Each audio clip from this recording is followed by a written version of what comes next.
Today's episode is brought to you by Broadview Kitchen and Bath Home Discount Center in Philadelphia. The perfect place for homeowners, rehabbers, do-it-yourselfers, or contractors who are looking to save over 50% off home remodeling supplies. Molding at bargain prices, quarter round at just 36 cents a foot. Granite countertops installed starting as low as $39 per square foot. Visit their factory showroom at 6330 North Broad Street in Philly, where they have windows, wooden cabinets, faucets and sinks, vanities, hardware, plumbing supplies, closeout specials, and a large selection of tiles. Visit their website or call at 215-548-5060 for more information. Welcome to another episode of Catchup. I am Nackia Salmon. Catchup is a project where we co-create a safe space for us to share our stories. And the hope is that through sharing our stories that we reminisce on memories of the past, especially back in high school, that we learn from each other through our shared experiences, and that we motivate, inspire, and empower each other through this medium. Welcome to another episode. This week, my guest is Michael Brown. How are you doing? I am doing well. I'm doing well, Nackia. Doing quite well in the corona. You see the corona here. Yeah, Yes! I'm working. We are all trying to figure out this thing with coronavirus. So I just wrapped mine. In 8 months, no, Yeah. you're the one could get me on Zoom with it. I appreciate it. Oh my God. No problem. Oh Thank you. God. Great to be on your program. I've been seeing and watching and tracking the program over 2018. 18 months, yes. Yeah. And I love it, and I'm happy to be a part of the program. Yeah, man. So I want to say thank you for supporting me behind the scenes, for the conversations that we have via Facebook after an episode, and the engagement, especially with Crazy Normal, High Spirits, Watson, and all them people there. And then there was one time Todd and Mooney was involved. I don't even know what is going on with Todd. But there are so many times, like after an episode, that thank you for sharing the episodes. Thank you for encouraging and promoting the program, and even participating in even like shared experiences or any other idea. I can call Michael. So thank you. Yes, definitely. I mean, I see the value from the moment you mentioned it. Yeah. And so I'm always happy to support and to be a part of it now. Thank you. What was your graduating class? What didn't call you? Michael Butty Brown? Like, what didn't call you at school? Butty Brown, yes. No, Michael, let's go straight to Butty Brown. High Spirit gave me that from first farm. First week of first farm, I got that name. Go crap on you, Butty people name. Yeah. But I'm not sure. It's not fit for airplay, so I won't say no. What is the meaning of Butty Brown? I guess anybody who wants to know has to contact you off the scenes, right? That's right. Maybe at Miss Vanny's. We can talk about that Miss Vanny's over bar. Drink. Yes. Over drink. Yes, for sure. So what was your graduating year? 1993. I left. Five what color?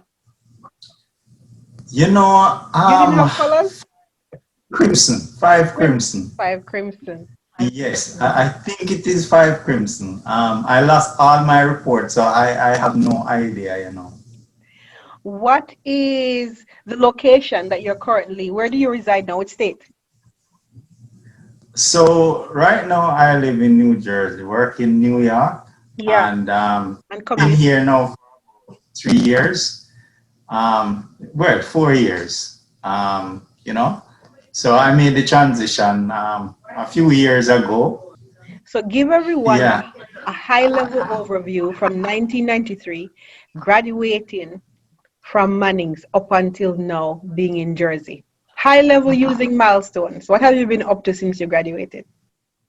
Sure. So, since graduation, I worked at a few banks for about 3 years Yeah. before going to university. And so I went to I worked, trying to get the funds for university. So I worked about 4 years, and then I went to university in 99. Finished with a master's 2005, and then went back to the bank, and um, and I worked for a couple of years before I migrated. So I worked at Scotiabank for a number of years, doing various things, and then I migrated in 2016 to the States. And since I've been here, I've been in the financial industry, the banking and insurance industry. So coming from Jamaica in that same industry in terms of the culture of the workplace and then the culture of the workplace in the US, has it been a big change? And explain to us what is the biggest change or shift or mind shift you had to make to adapt? Yeah, well, I think they say one of the advantages of having international companies being in Jamaica. So I work with Scotiabank in Right. Jamaica, She's an international. so which is an international company all over the world, and so working with Scotiabank prepare you to work, Okay. in an environment as in the United States, with diversity and all of these things. So, I kind of was prepared for that. How to be politically correct about Yeah. certain stuff. And but to be honest, when I came here and I first worked on a contract over at Morgan Stanley, and when I came in that Monday morning and sat in front of that computer, and after I get all the systems, Yeah. it was as if I was working in Kingston. It was the same platform, same systems, everything was basically the same. So I could be up and running that same Monday without much training. All right. So, Michael, tell us about your family, your immediate family. Okay, so I am married, Mm-hmm. to Arlene, and I have two kids, Michaela, 13, and Malik, 10. So that's my Your immediate. immediate family. And who did the Yeah. drawing in the background? Oh, so that is Michaela. She's practicing her drawing. So Ah, it was a very interesting piece. So I'm trying to encourage her. So I put up her pieces all over the house. So ah, of her nice, pieces. Yeah. nice, daddy. What are your hobbies? What do you do for fun when you're not at work, you're not being daddy? What you do for you? Yeah, so one of the things that I do is photography. So I have a camera and I, go around New York, all over the place. I mean, I went to World Championships in 2016, Yeah, and so I wanted to see Bolt, right? The yes, last Bolt, and I took my camera there, and I got some really good shots. But that's one of the things that I do. Sometimes I would drive. I just get in my car and I probably reach up Connecticut, or I like to do that. Just jump in the car and drive go anywhere. You know, Once a person say road trip, that's me. you love it. What's the Yes. furthest you've ever driven? How many hours have you driven? Longest hours? And where did you go? Go ahead. I drove from New York to Canada last summer, and it Yeah, took me 17 hours. It ought not to take me 17 hours, but if I get up and I drive from Kingston to Westmoreland any day, it's gonna take me at least 7 hours. So to drive up to Canada, which should take maybe 6 hours, it takes me 17. Because I stop by, eat, and that's enjoy my yourself. yes, yes. Stop, sleep, eat, I see a road and I want to turn off, I turn off on the road. That's how I am. You know, that's me. I'm just doing, you know, I'm just exploring. Uh-huh. Do you need And company then, or you can do it solo? well, it so happened that I had to do it because my kids, they come in the car and, you know, you drive 20 minutes and they're asking if are we there yet? Are we there yet? Are we there yet? Oh my gosh. And these guys, I think they're more homebodies, you know? So they want to be on the phone, on the computer, and anything else, you know? My And so boys too. I prefer company, but You prefer company. getting it, then I will go, you know? And if I could get somebody, I will get somebody to go, you know? So that's how I do it. Good to know. Good to know. We are going to go back into your Manning School memories and your favorites. Did you have a favorite teacher? Did I have a favorite teacher? Hmm. You know, Nackia, you always give us what, two? Two But marks. yeah, you're given 2 marks. But you know, one of the teachers that I remember who has made the most impact on me, Yeah. um, teacher, maybe it was before your time, but her name is Maxine Rodney. She was a drama teacher at Manning's. Hmm. So I don't know, most people don't know that I did not pass to come to Manning's, right? And you know, through Maxine's intervention, I don't even know how it worked, but I know I was at Manning's, right? I suppose she spoke with Miss Wagstaff and stuff. But anyways, I, you know, got a place and I started at Manning's because what happened was that Hurricane Gilbert came in 88 and I started in 88. So I didn't start until about October. You're So right. of course, maybe 1 or 2 weeks or maybe perhaps 3 weeks of school had already gone. So I had started a little late, you know, and but Maxine, she was, you know, always making sure that I was staying on track, which really made a great, you know, made me into the, yeah, I guess the person I am. You know, Uh-huh. she told her the other day of, I guess she got some reports because the thing about it is that, you know, everybody knew, you know, I was affiliated with this teacher.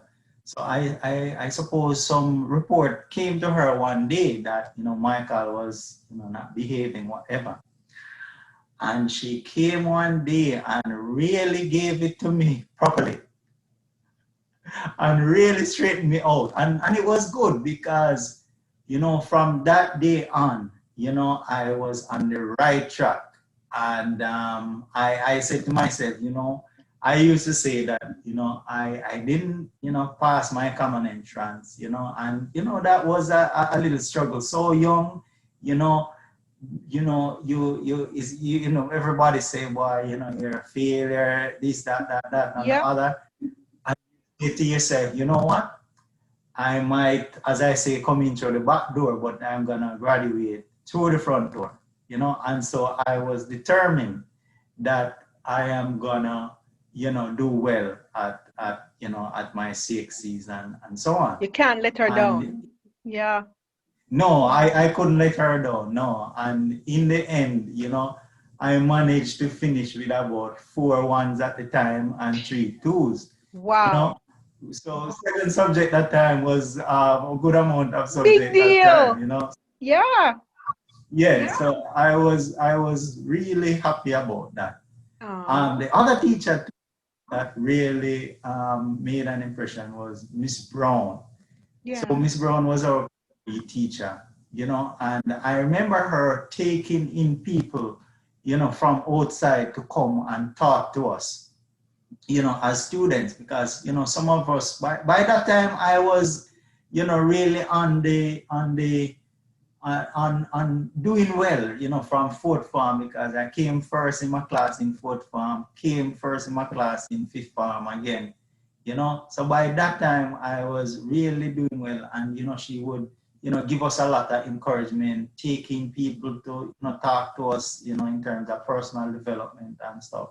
So, and that really helped a lot of us. So I really appreciated that. Subject. Favorite subject. What was yours? Favorite subjects. I think everything turned around with biology. So I want to say my favorite subject was biology. That was a subject that turned everything around for me, believe it or not. Because, coming up, there was myself, there was Norman Watson, Jermaine Robinson, and there was Jeremy Holland. Four of us. Eyeglass. And Eyeglass. I joke me already. It's amazing, what you tend to, those kind of, we saw ourselves as like the dunces in minds at one point. Yeah. And we kind of believe that for a little while, and the things you can believe anything, And so the things that you really tell yourself and believe, all of it is true. I so know, it right? depends on what yourself. Yeah, it's all true. Anything you can tell All yourself true. and it's true. Yep. So To if you, you true want to to, so you. if you want to pick, yeah, pick what you want to tell yourself and tell yourself that, and you can become that. That's one of the things that I've learned. Yep. We're gonna talk about that in terms of beliefs. What about memories? Yes. So being with those, what are your favorite memories? Nackia. Yeah. We can't all memories, no one. I'm gonna tell you The my ones, favorite the ones that you can share. Yes. I am gonna tell you my favorite memory is going down to a bakery that we call Quitters. So, everything in Jamaica, a person who has, you call everybody by whatever defines them, or there's something that stands out about them. So this lady, I guess she had wheat flour, or whatever you call that thing with the finger. She worked at a bakery, yes?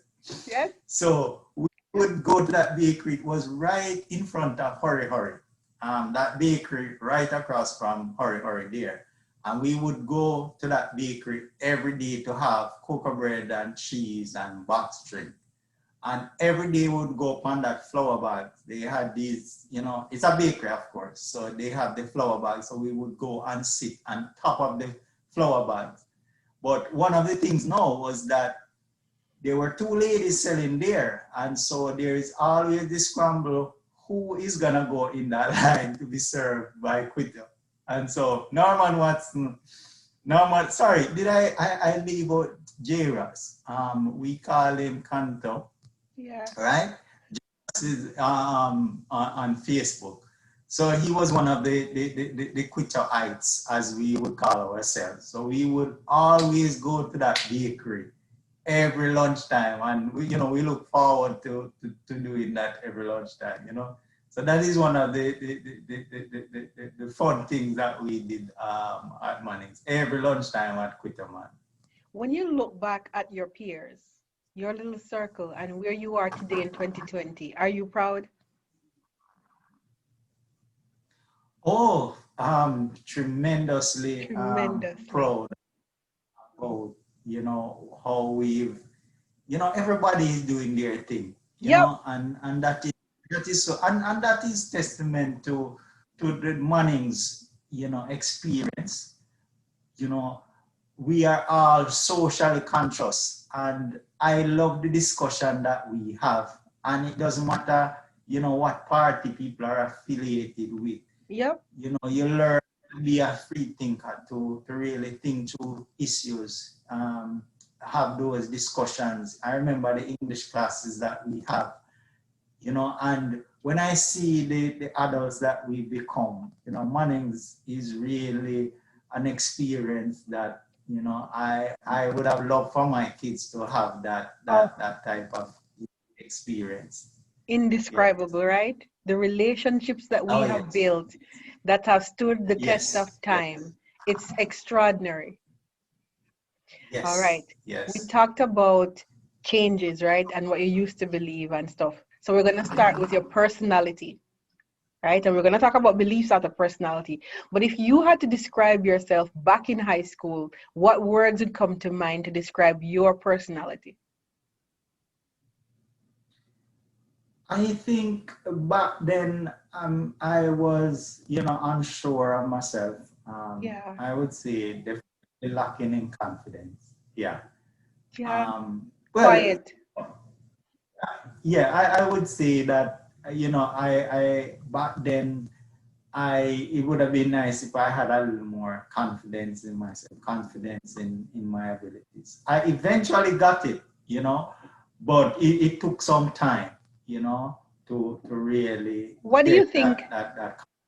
Can you identify the main things that caused that to shift your confidence?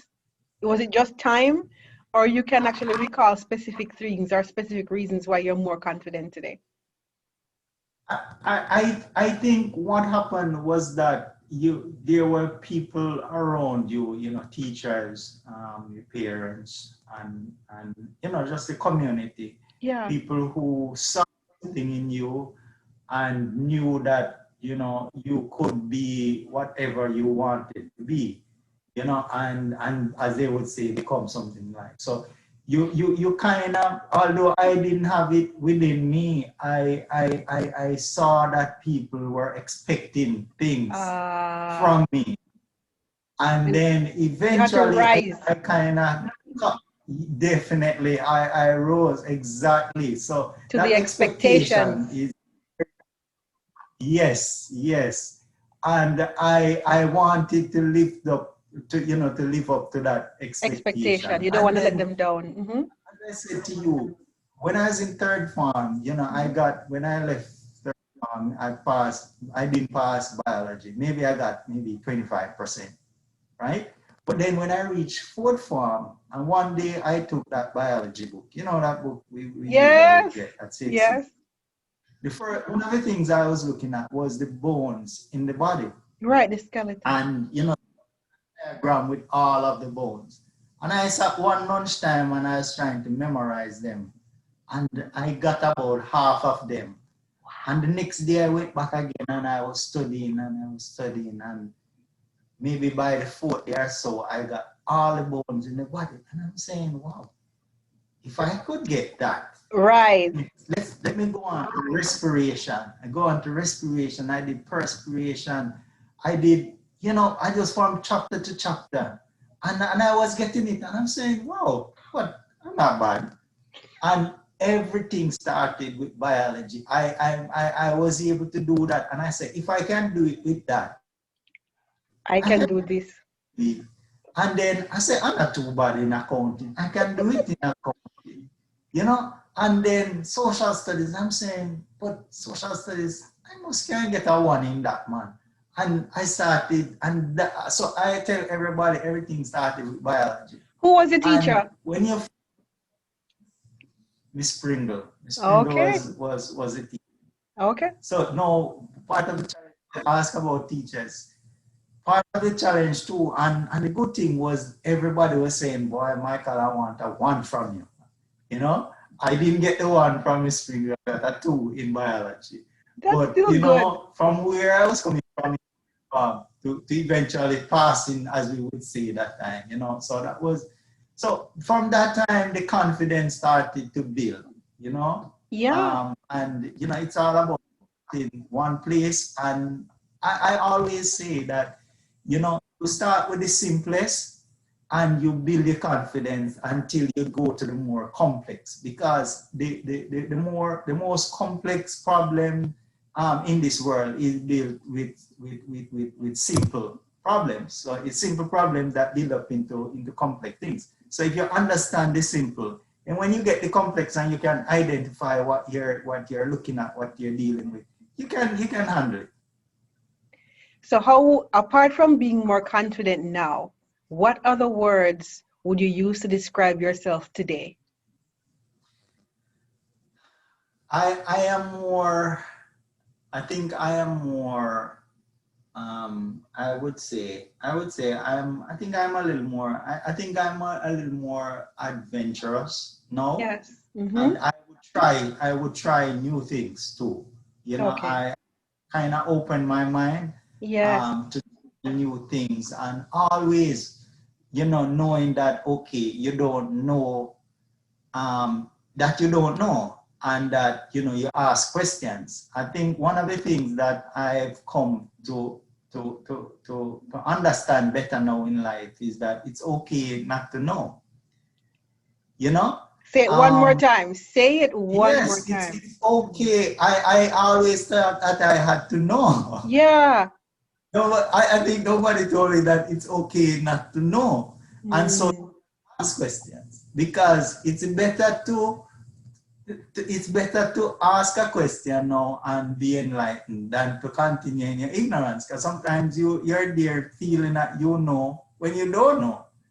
And so it's important to know what you don't know, and that you really should be asking some questions. And I think that you look around, and you say to yourself, boy, this person, they really don't know what they're doing. And if they would just stop and accept that, and ask, a lot of things in life, would improve. Much better for them. Yeah. So what about beliefs? So now we shift to beliefs, and you are hinting on the things, whatever you believe about yourself, it's true. Not even about yourself. Whatever you believe, it's true to you, and it's gonna be your reality. Is there a belief that you used to have about yourself that has changed significantly? Well, I used to believe, for example, that I I wouldn't be able to do like self-studying, for example, Yeah. right? So let's say, you have to do like an online course that you don't have a teacher, that, It- you can't sit, get the material, and do it. I yeah. feel like I have to be in a classroom Right. to learn something, to have a teacher. But I realized that what I lacked was discipline. And if you develop that discipline, for example, and that work for so many things, if Yeah. you develop that discipline where, you set goals, you set targets, and you try and achieve them. And it's one of the things, I feel like, young people, they should understand that. And that is something that, and as I say, I am a person who I just keep learning, and because I'm trying to, be better at whatever I do. And if there's a new way to do it, I'm open to it. You know, just the other day, I was grilling some chicken, right? I Yeah. was, we have that open drum that the jerkman jerk the chicken in. Yeah. And my little nephew was standing beside me, and we were there, and jerking the chicken, and I'm saying that there was too much fire um, on the grill. And I'm saying, we need to get some water. We need to get some water to throw on the coal, or to take out some of the coal. And the little 2-year-old said, Uncle, close the vent. Just to close the vent. And I said, boy, you are the one who need to jerk this chicken up. Come right beside me, because you need to be watching me and guiding me. But you see, you have to be open to listen.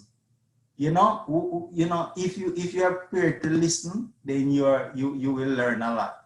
And everybody, there are lessons out there. I mean, one would think that, okay, that's a natural thing, that, okay, look, but I didn't see the event. I didn't see, but he saw the event, and he suggested I do that. And I said, wow, that makes sense.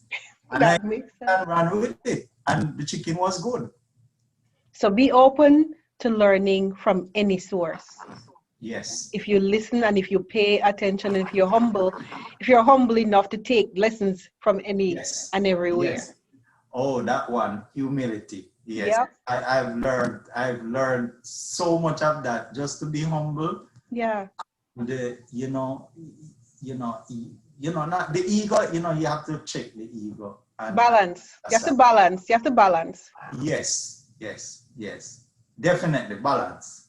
You can't I think so low of yourself, which is another extreme, but you can't think so Yes, high that you think you're better than others, or you yes. can't get learnings or teachings from different places.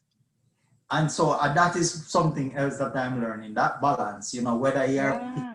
low or you don't want to be too high, you just want to be, as you say, balanced. And so those are things that as I go along, I am picking up and I'm learning. I think I say that I'm a learning process because if ever you think you reach, Yep. then it's You're where the in problem. problems. You're in Yeah. problems. And you know what? If you're not in a state of learning, you're in a state of dying, I think. Yes. Yep.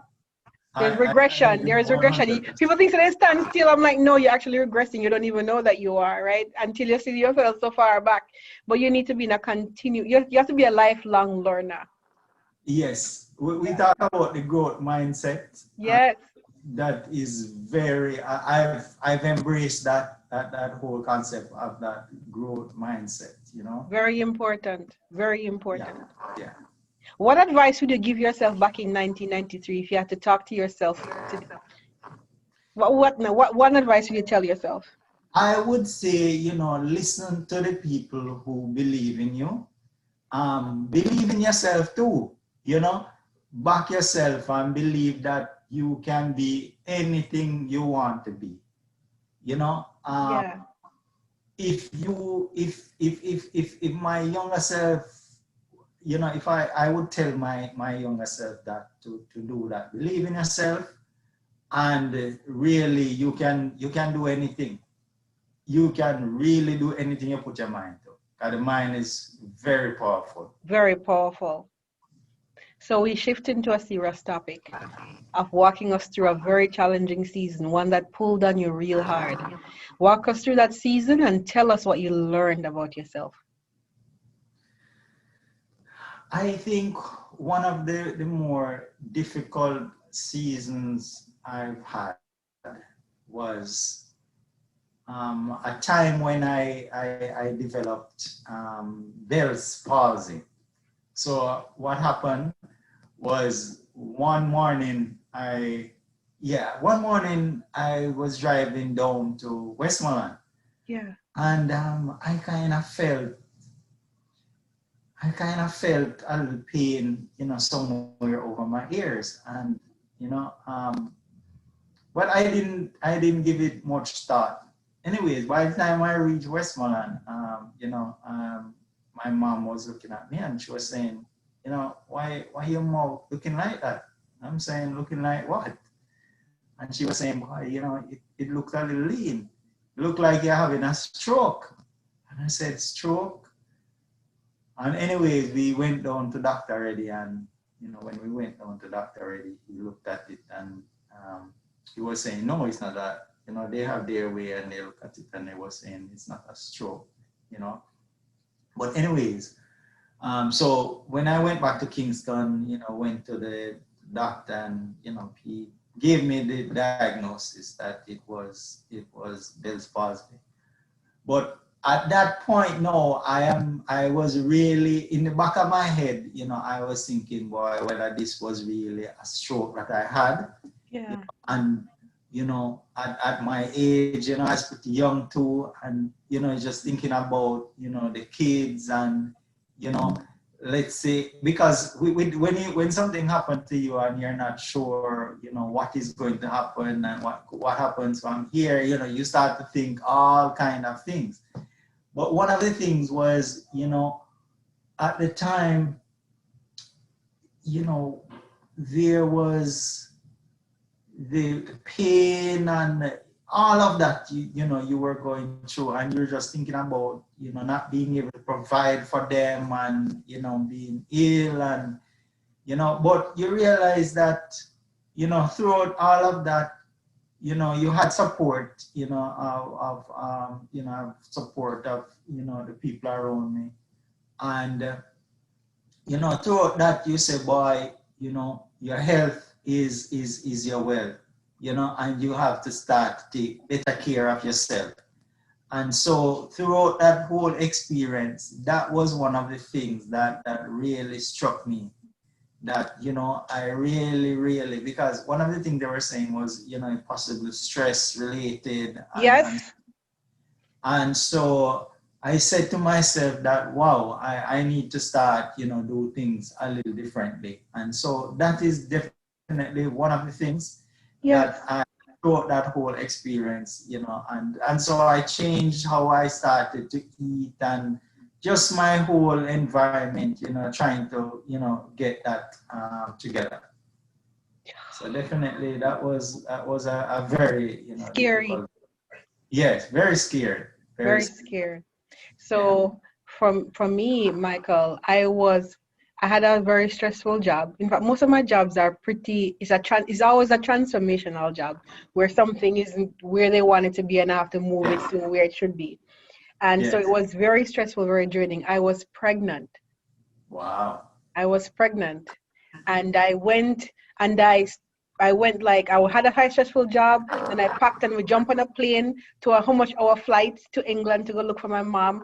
I had my 3 month old baby with me, or how much month old he was at the time, David, and all of us packed up and went to England. And then I came back, and then when I came back the day after is when I felt like I was having a stroke.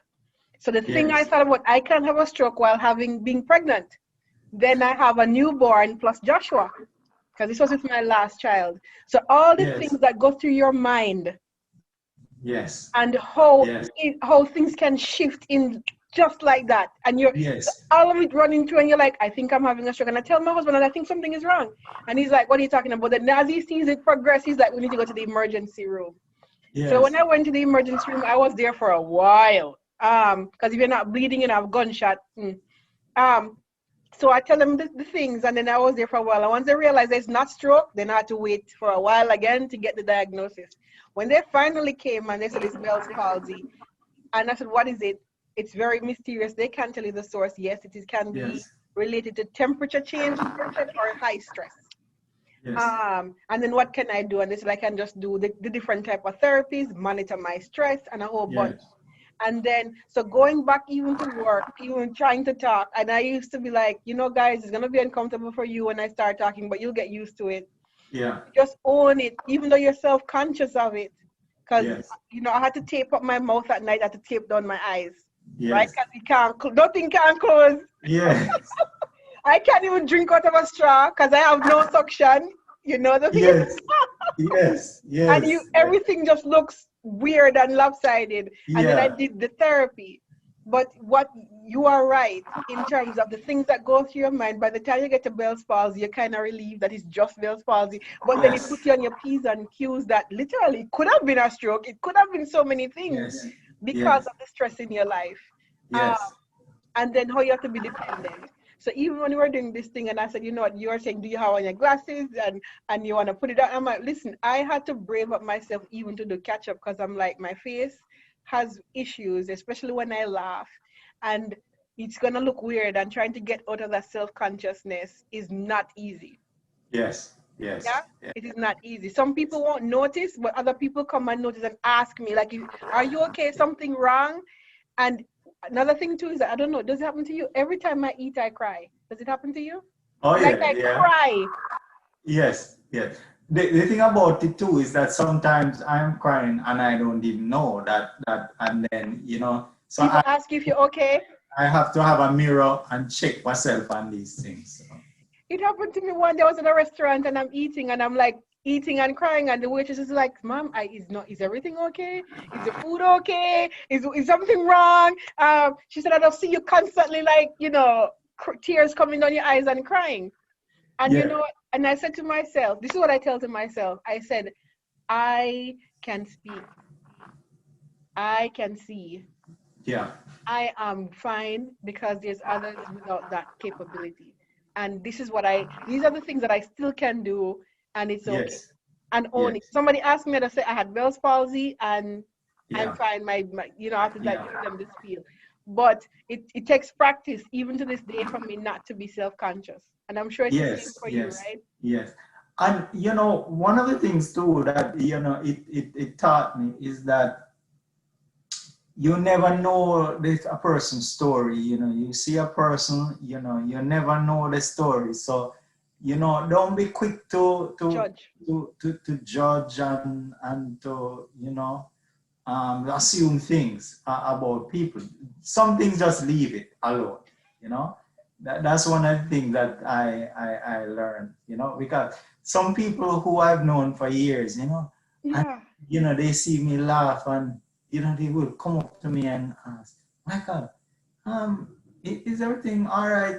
I look funny, and I always laugh, because that's one of the things too. I learned to laugh, laugh at myself, Yeah. I do that a lot because, I just can't take everything on, you know. Yeah. You have to learn to just, I know exactly what they're seeing and what they're Yeah. looking, so I just smile. What is the best advice you ever received or you've ever heard? The best advice well, I think I've alluded to it that, you have to know what you don't know and ask questions. Be That for me curious. is the best advice. You have to know when you don't know. Be Because humble to admit it, right? yes. But, it opens door all the time, because there is always somebody there to tell you or to show you or willing to show you a lot of the times, especially when you admit that. And then you're there saying, wow, why didn't I do that long time? What are you most proud of? Well, I think that one of the things that I am proud of is really seeing, my kids, and, sometimes I sit there and, I see them, expressing themselves about something, and, Right. you just say, wow, they're kind, Yeah. very kind, and that's one of the things that, to see them really adjusting and really growing up, and be the the person that you see what they can become. I am really, really happy about that. So, is there something in terms of parenting? What type of parent do you want to be to your two girls? And what is important for them to know, that you probably wish you had received when you were a child? I think for me, I just want them to want for themselves, what the best, For themselves, not yes. your dreams and not what you want. You need to be a doctor, you need to be a lawyer, you need to. Yes. To be honest, I got that from my father too. He Yeah. wouldn't, he didn't impose Uh, anything on you. that's You know, awesome. he kinda tell you what landscape was like. He told you Yeah. how competitive, because my father, he traveled a lot. So when he was telling you about doctors in Cuba driving cars, doctors in Israel, you Yeah. know, driving taxi and these things. So Yep. he was out there and he had seen a lot. And Uh, come on, he would tell you about, how competitive things were and how you have to always be prepared, you know. And a lot of people say, Michael, you're still studying. I said, but you have to keep sharp, you have to, and especially the field that I am in, you always have to be on the edge. There's always something yeah, changing, people find creative ways in your industry Yes, yes, to go right up to the law, peep over the law. You know what I mean? They find yes, yes. creative ways. Mhm. Yes, but you also interact with a diverse set of people, the technology. You have Yeah, to understand it, that Um, too. so you The world is so cyber now, right? Yeah, yeah, Jesus, yeah. There's a lot of change, a lot I of change, know. I can and it's so fast too. it, So you can't wait you because can't. nothing is waiting on you. That is very, very true. You know, Yeah. I ask you, and this is not a, that was not a typical catch-up question in terms of when you talk about your girls and the pride that you see when they're like the kindness. And it has been, I have been thinking intentionally in terms of the parent that I want to be because I don't want to overlove them and so that they don't know how to Yes. go through challenges because Yes. I see the difference between myself and many other people who were cushioned, right? But I Yes. don't want them to be thrown to the winds and the storms either and tattered because I have seen people who don't recover. Yes. And Yes. they, even though they are successful on the outside, there's so many scars on the inside that they are never Yes. truly happy and content within. They're always chasing to prove, to be, to this, and to everyone else. They look successful. And when I have a drink with them and the mask is off, I am Yes. always floored because I'm like, I thought you were happy, and they're not.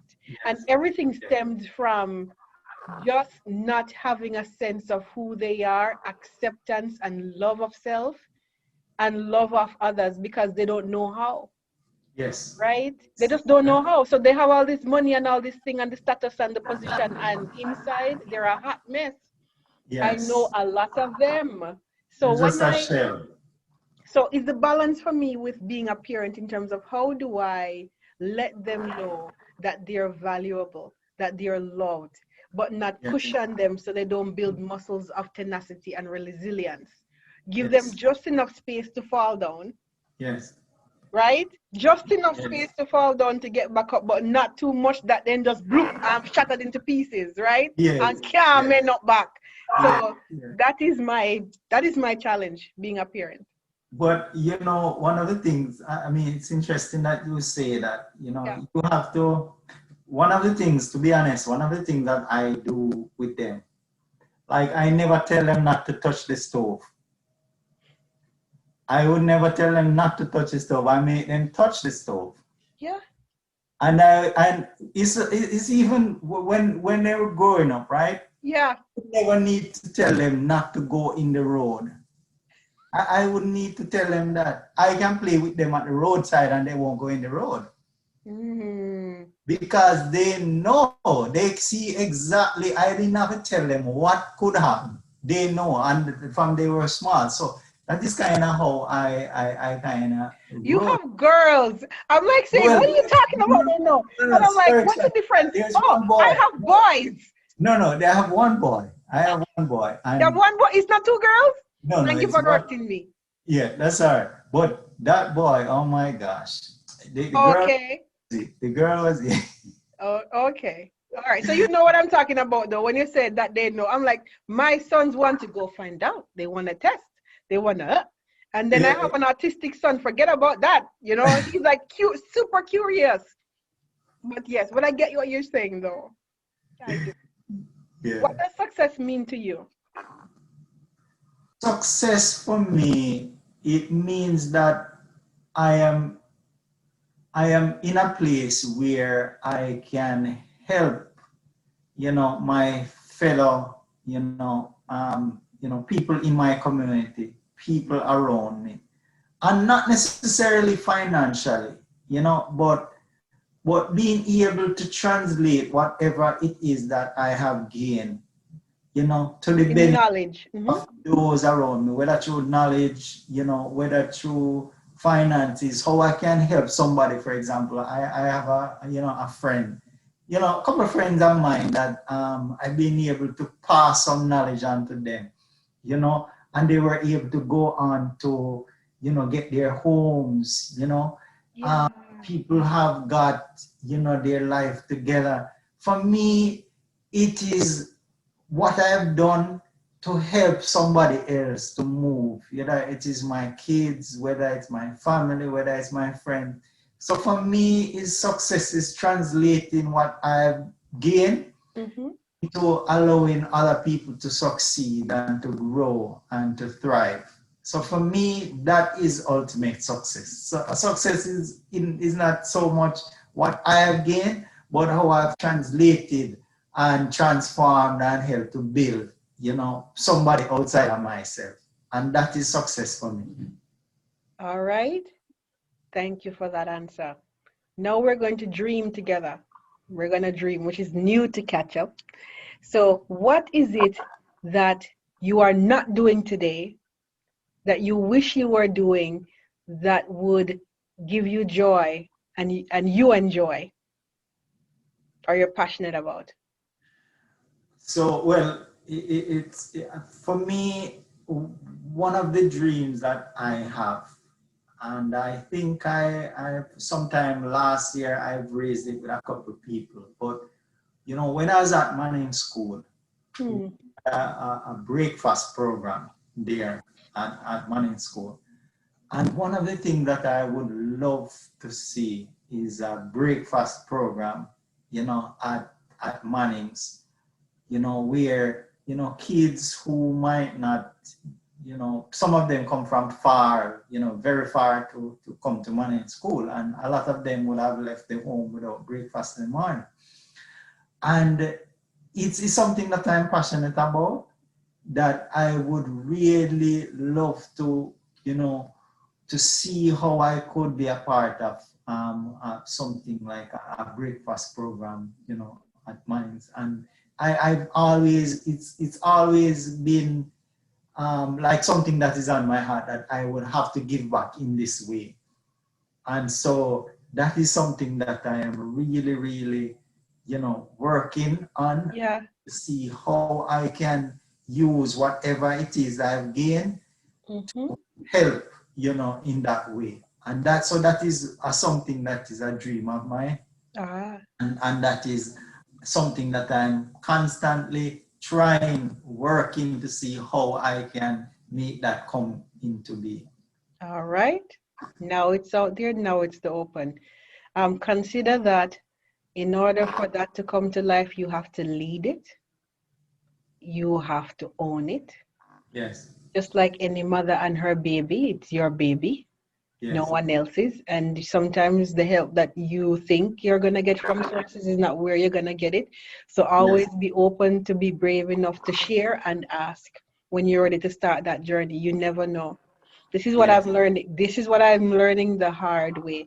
Don't get discouraged when you knock on certain doors and it's not the reaction that you expected. And just continue to knock, because one of the doors you're like, you know what, I lost one for the day, but I'm not so, and that is the one.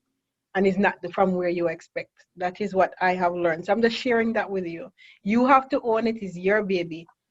Yours. Nobody can drop you off and nobody have to come back and pick it up at yours. You understand? You think that, yeah, man, it's a share now. People understand now. At the end of the day, when the ball are your ball, are yours. Yes. And wherever it is, if you not mother it, if you not mind it, if you not do whatever you need to do, it is going to not come to fruition or stop. You hear me? That's true. That's all I can tell you. That's the experience. That's what I have lived. And other people who are birthing and walking their dream, they realize it is a freaking lonely road at times. Yes. Yes, sir. So true. So true. All right. Last question. At the end of your life, what do you want people to remember the most about you, Michael?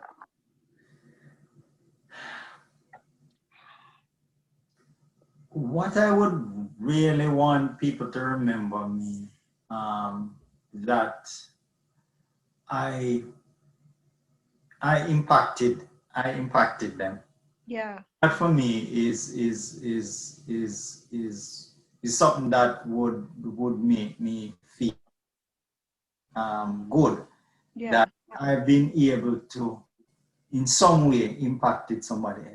So that for me, if I'm living and I can't impact, somebody else, then for me, it's not, it wasn't worth it. So I have to always be able to be in a position where I can say, somebody else can say, boy, thank you, Michael. You have really made an impact on me. So, and I've tried to do that as I go along, in my life. To always try to impact others positively, of course. Understood. Any questions for me before I close? This is also new to Catchup. I'm trying to be courteous and asking you if you have any questions for me, because sometimes you do, and I don't give people an opportunity to ask. Yeah, no, it's just more of a comment than a question. Sure, go ahead. That, just looking at you and you know, the impact that you've had, well, on me personally.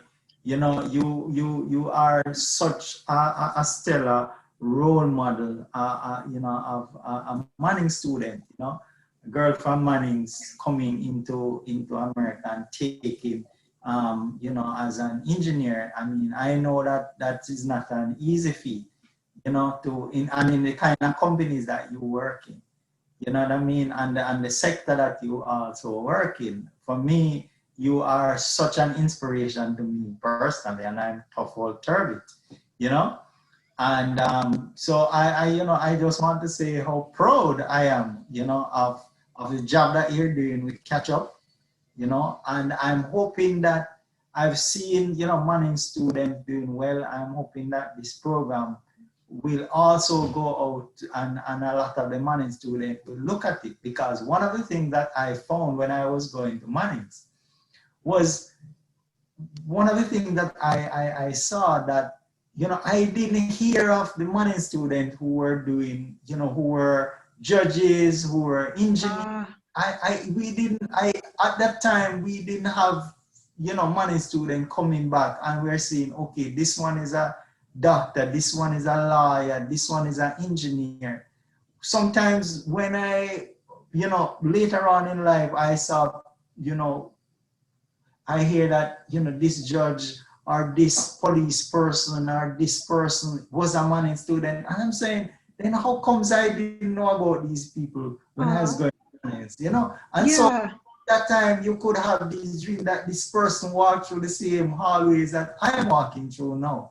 And I can be this too. And you always see it with other schools, and you hear in the news, you hear this person come from that school. And then I'm saying, then why did the Manning's people not say who they were and where they were coming from?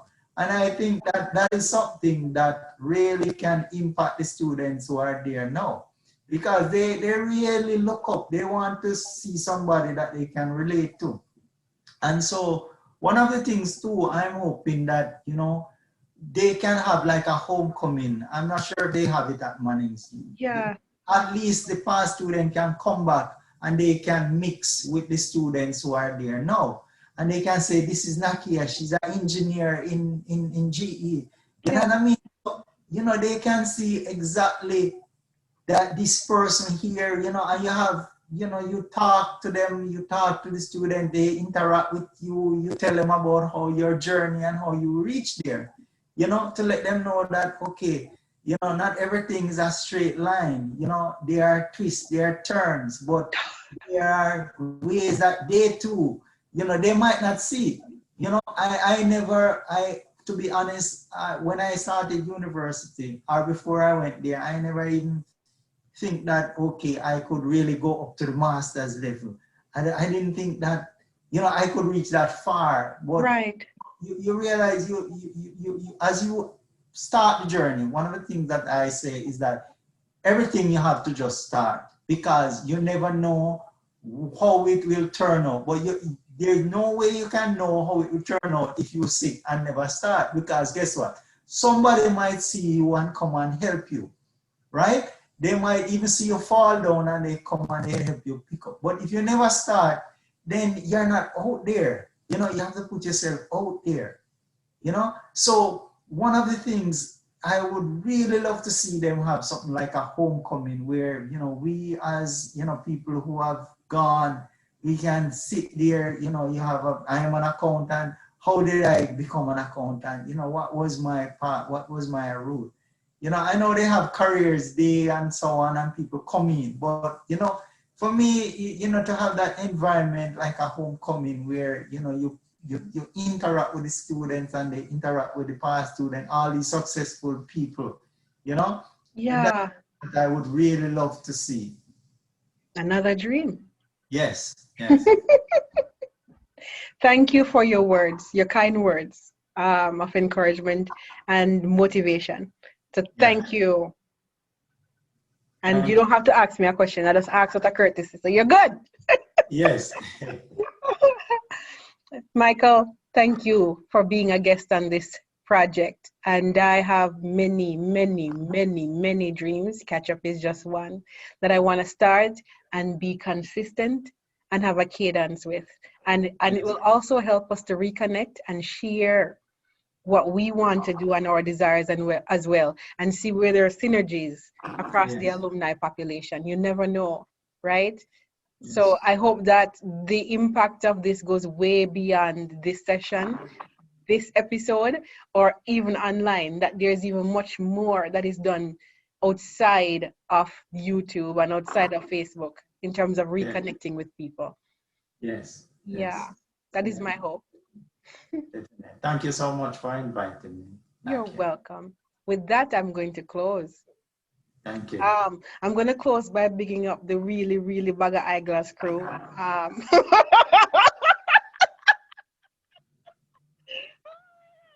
Oh, goodness. And they know who they are.